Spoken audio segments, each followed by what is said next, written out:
Me and my wife became one of those renovating couples. A little bit by accident, maybe also by design.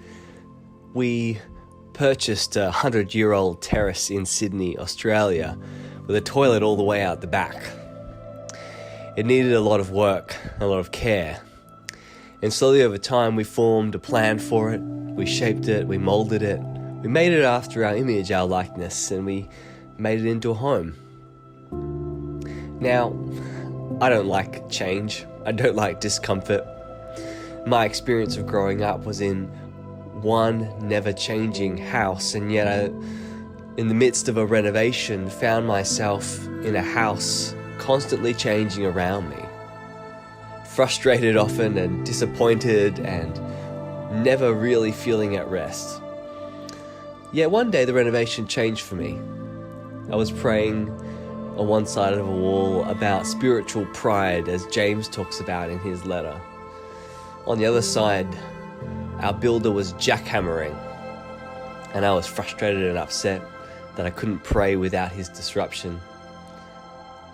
But then it occurred to me, or maybe the Spirit led me to see, that the Lord was trying to jackhammer my heart, free of its own pride. You know, the renovation changed that day for me. It wasn't so much an interruption as I was living in one continuous metaphor, a scale model of my own soul. My house was in need of repair, and so was every aspect of me and my heart.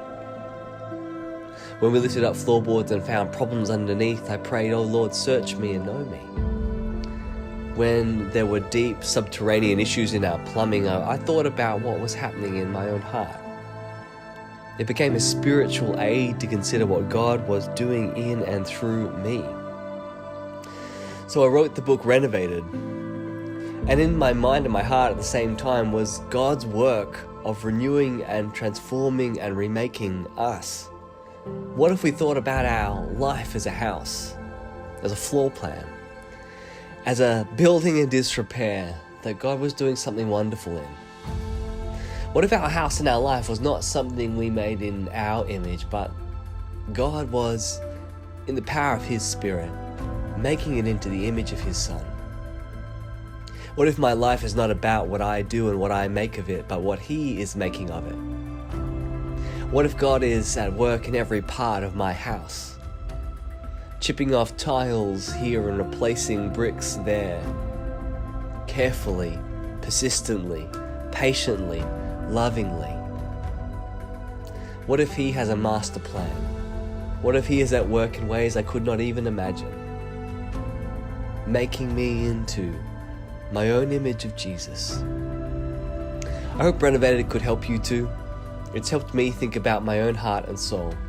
It's a step-by-step look at your life as a house, and how God, as Paul describes in 2 Corinthians, is at work making you new. Perhaps reading it and seeing it, you might be able to work out something of the Lord's work in your own life and feel a sureness of His love and power and presence with you. At least that's my prayer. Amen.